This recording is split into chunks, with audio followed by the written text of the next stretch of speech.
തങ്ങളുടെ പ്രധാനമന്ത്രിയെ വധിച്ചതിന് ശക്തമായ തിരിച്ചടി ഉറപ്പെന്ന് ഹൂതികൾ പ്രതിജ്ഞയെടുത്തു. ഹൂതി പ്രധാനമന്ത്രി അഹമ്മദ് അൽ റഹാവിയെ ഇസ്രായേൽ കൊലപ്പെടുത്തിയിരുന്നു. അദ്ദേഹത്തിൻ്റെ കുടുംബവും ആക്രമണത്തിൽ കൊല്ലപ്പെട്ടു. ഇതോടെയാണ് ഹൂതികൾ ശക്തമായ പ്രതിജ്ഞ എടുത്തിരിക്കുന്നത്. ഇറാന്റെ IRGCയുടെ പിന്തുണയോടുകൂടി ചെങ്കടലിൽ ശക്തമായ പോരാട്ടം നടത്തുമെന്ന് ഹൂതികൾ പറഞ്ഞു. മാത്രമല്ല, ഇസ്രായേൽ മന്ത്രിമാരെ കൊല്ലുവാൻ സ്കെച്ചിട്ട് കഴിഞ്ഞതായും ഹൂതികൾ പ്രഖ്യാപിച്ചു. ഇതേ തുടർന്ന് മന്ത്രിമാർ ഭൂമിക്കടിയിലാണ് മന്ത്രിസഭാ യോഗം ചേരുന്നത് ഇസ്രായേലിൽ. ഹൂതികളുടെ പ്രതിജ്ഞ അവർ നിറവേറ്റുമെന്ന് തന്നെയാണ് അവരുടെ ചരിത്രം പറയുന്നത്. ഇറാന്റെ ഏറ്റവും പ്രധാനമായ പ്രോക്സി ഗ്രൂപ്പാണ് ഹൂതികൾ. ഇറാന് വേണ്ടി എന്തും ചെയ്യാൻ മടിക്കാത്തവർ. ഇറാന്റെ കയ്യിലുള്ള അത്യന്താധുനിക മിസൈലുകൾ അടുത്തു തന്നെ ഹൂതികളുടെ കയ്യിലെത്തും.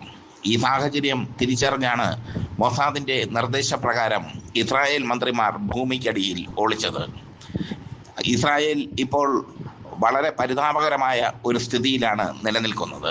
ഹിസ്ബുള്ളയുടെ പക്കൽ നിന്നും വലിയൊരു ആക്രമണം ഇസ്രായേൽ പ്രതീക്ഷിക്കുന്നു. ഹൂതി പ്രധാനമന്ത്രി വധിക്കപ്പെട്ടതിൽ ഹിസ്ബുള്ളയ്ക്ക് അമർഷമുണ്ട്. ഹിസ്ബുള്ളയെ പ്രകോപിപ്പിച്ചുകൊണ്ട് ചില ഹിസ്ബുള്ള കേന്ദ്രങ്ങളിൽ ഇസ്രായേൽ ആക്രമണവും നടത്തുന്നുണ്ട്. നിരന്തരമായി തന്നെ ആക്രമണം നടത്തുന്നുണ്ട്. മറ്റൊന്ന്, ഗസ സിറ്റിയിൽ ഇസ്രായേൽ വലിയൊരു പരാജയം അനുഭവിക്കുന്നു. ഗസ സിറ്റിയിൽ അതിശക്തമായ തിരിച്ചടിയാണ് നേരിടേണ്ടി വന്നത് ഇസ്രായേലിന്. 4 സൈനികരെ ഹമാസ് ബന്ദികളാക്കി എന്നാണ് വിവരം. ഗസ സിറ്റിയിലെ ചില ഭാഗങ്ങളിൽ നിന്നും അവർ സൈനികരെ പിൻവലിക്കുകയാണ്. അതിനിടെ അബു ഉബൈദയെ കൊലപ്പെടുത്തിയെന്ന പ്രചരണവും ഇസ്രായേൽ നടത്തുന്നു. അബു ഉബൈദയെയും കുടുംബത്തെയും കൊലപ്പെടുത്തി എന്നതാണ് ഇസ്രായേലിൻ്റെ പ്രചരണം. അബു ഉബൈദ ഒരു വ്യക്തിയല്ല, ഒരു പ്രസ്ഥാനമാണ് എന്ന് ഇസ്രായേൽ അറിയുന്നില്ല. ഈ വാർത്ത ഇടുന്നവരും അറിയുന്നില്ല. അബു ഉബൈദ എന്നത് ഒരു സ്ഥാനപ്പേരാണ്. അൽഖസാം ബ്രിഗേഡിൻ്റെ തലവൻ്റെ സ്ഥാനപ്പേര്.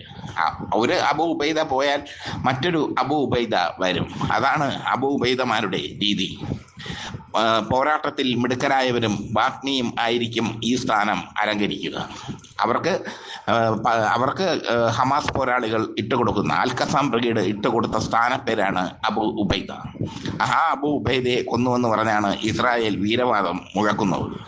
അതേസമയം ഗസ സിറ്റിയിൽ നിന്ന് സൈനികരെ പിൻവലിക്കുന്നത് എന്തുകൊണ്ട്, ഗസ സിറ്റിയിലെ നിർണായക ഭാഗങ്ങളിൽ നിന്ന് സൈനികരെ പിൻവലിക്കുന്നത് എന്തുകൊണ്ട് എന്നതിനെപ്പറ്റി കൃത്യമായ ഒരു ഉത്തരം ഇസ്രായേൽ ഇതുവരെ നൽകിയിട്ടില്ല.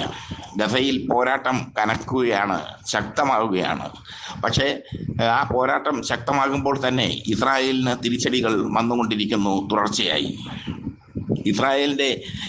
ഇറാന്റെ IRGC ഇനി എന്തൊക്കെ കളികൾ കളിക്കും എന്നും ഇസ്രായേലിന് സംശയമുണ്ട്. വെറുതെയാണ് ഇറാനെ കയറി ചൊറിഞ്ഞത് എന്ന് നെതന്യാഹു ഇപ്പോൾ മനസ്സിലാക്കുന്നു. ഇറാന്റെ പ്രോക്സി ഗ്രൂപ്പുകൾ ഉണർന്നു കഴിഞ്ഞു. ഹിസ്ബുള്ളയും ഹൂതികളും ഹമാസും ഒക്കെ ഇറാന്റെ പ്രോക്സി ഗ്രൂപ്പുകളാണ്.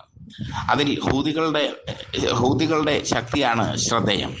അമേരിക്കയും ബ്രിട്ടനും ഇസ്രായേലും ആക്രമിച്ചിട്ടും അവർ തിരിച്ചടിച്ചുകൊണ്ടിരിക്കുന്നു. മാത്രമല്ല, അവരുടെ പ്രധാനമന്ത്രി അഹമ്മദ് അൽ റഹാവിയെ കൊന്നതിന് തിരിച്ചടി ഉറപ്പെന്ന് അവർ പറയുന്നു. ഇസ്രായേലിലെ ചില മന്ത്രിമാരെ തങ്ങൾ സ്കെച്ചിട്ടിട്ടുണ്ടെന്ന് പറയുമ്പോൾ നെതന്യാഹുവും വിറയ്ക്കുന്നു. ആ മന്ത്രിമാരിൽ പ്രധാനമന്ത്രിയും പെടുമല്ലോ. എന്തായാലും ഹൂതികളുടെ പ്രതിജ്ഞയാണ് ഇപ്പോൾ ലോകം ചർച്ച ചെയ്യുന്നത്. ഹൂതികൾ പ്രതിജ്ഞ എടുത്താൽ അതവർ നിറവേറ്റുമെന്ന് അവരുടെ പോരാട്ട പാരമ്പര്യം അറിയുന്നവർക്ക് അറിയാം. അവർ പ്രതിജ്ഞ എടുത്തു കഴിഞ്ഞാൽ അത് നിറവേറ്റിയിരിക്കും. അതാണ് ഹൂതികളുടെ പ്രത്യേകത. ഈ സാഹചര്യത്തിൽ ഹൂതികളുടെ പ്രതിജ്ഞ അവർ നടപ്പാക്കാതിരിക്കാൻ വേണ്ടി അവരെ വീണ്ടും ആക്രമിക്കാൻ ഇസ്രായേൽ മുതിരുന്നുണ്ട്. പക്ഷേ ഇപ്പോൾ ഹൂതികൾ ചെങ്കടലിൽ സ്ഥാനം ഉറപ്പിച്ചു കഴിഞ്ഞു. ചെങ്കടലിലൂടെ പോകുന്ന ഇസ്രായേലിലേക്ക് പോകുന്ന ഏത് കപ്പലും തകർത്ത് തരിപ്പണമാക്കും ഹൂതികൾ. അവർക്ക് അത്രയ്ക്ക് പകയുണ്ട്. അവർക്ക് നഷ്ടപ്പെട്ടത് അവരുടെ നായകനെയാണ്. അവരുടെ പ്രധാനമന്ത്രിയെ കൊന്നാൽ അവർ വെറുതെ ഇരിക്കില്ല എന്ന് ഇസ്രായേലിന് അറിയാം. ഹൂതികൾ ശക്തമായി തന്നെ തിരിച്ചടിക്കും. ആ തിരിച്ചടി താങ്ങാൻ ഇസ്രായേലിന് കഴിയുമോ എന്നുള്ളതാണ് ഇനി കണ്ടറിയേണ്ടത്. ഇസ്രായേലി മന്ത്രിമാർ ഭൂമിക്കടിയിൽ യോഗം ചേരേണ്ട ഗതികേടിലേക്ക് പോയിരിക്കുകയാണ് രാജ്യം. ആദ്യമായിട്ടാണ് ഇസ്രായേൽ ഇങ്ങനെ ഭയപ്പെടുന്നത്. ഓരോ മിനിറ്റിലും അവർ ഭയപ്പെടുന്നു. ഒന്നുകിൽ ഹൂതികളുടെ ഭാഗത്ത് നിന്ന്, അല്ലെങ്കിൽ ഹിസ്ബുള്ളയുടെ ഭാഗത്ത് നിന്ന്, അതുമല്ലെങ്കിൽ ഹമാസിൻ്റെ ഭാഗത്ത് നിന്ന്. ഈ ചെറിയ ചെറിയ സൈനിക സംഘങ്ങൾ കീഴടങ്ങാൻ വിസമ്മതിക്കുന്നു. അവർ അതിജീവനത്തിന് വേണ്ടി പോരാടുന്നു. ഹൂതികൾ ഒരു കാര്യം ഇപ്പോഴും ഉറപ്പിച്ച് പറയുന്നു: ഗസയിൽ നിന്ന് ഇസ്രായേൽ പിന്മാറുന്നത് വരെ തങ്ങൾ യുദ്ധം തുടരും. തങ്ങളുടെ പ്രധാനമന്ത്രിയെ നഷ്ടപ്പെട്ടാലും തങ്ങൾ യുദ്ധം തുടരും. തങ്ങൾക്ക് ശക്തരായ പോരാളികളുണ്ട്. എന്തായാലും ഇസ്രായേലിനുള്ളിൽ തന്നെ ചാവേർ ആക്രമണങ്ങൾ ഹൂതികൾ നടത്തുമെന്ന ഭയവും ഇസ്രായേലിനെ പിടികൂടിയിട്ടുണ്ട്. അതൊക്കെയാണ് ഇസ്രായേലിൻ്റെ ഇപ്പോഴത്തെ സ്ഥിതിവിശേഷം. ഇസ്രായേലിൻ്റെ ഇപ്പോഴത്തെ അതിദയനീയമായ സ്ഥിതിവിശേഷം. എല്ലാ യുദ്ധങ്ങളും തോൽക്കുകയാണ് ഇസ്രായേൽ. ഇറാനുമായുള്ള യുദ്ധത്തിൽ 8 നിലയിൽ പൊട്ടി. ഇറാൻ അവസാന മിസൈലും ഇസ്രായേലിന് നേർക്ക് അയച്ച ശേഷമാണ് അവർ ഒത്തുതീർപ്പിന് തയ്യാറായത്. വിജയിച്ചു നിൽക്കുന്ന ഇറാന്റെ മുമ്പിൽ ഇസ്രായേൽ എന്ന വൻ ശക്തി ഒന്നുമല്ലാതായി മാറിയിരിക്കുകയാണ്. ഇപ്പോൾ ഇസ്രായേലിനെ പ്രൊട്ടക്ട് ചെയ്യുന്നത് അമേരിക്ക മാത്രമാണ്.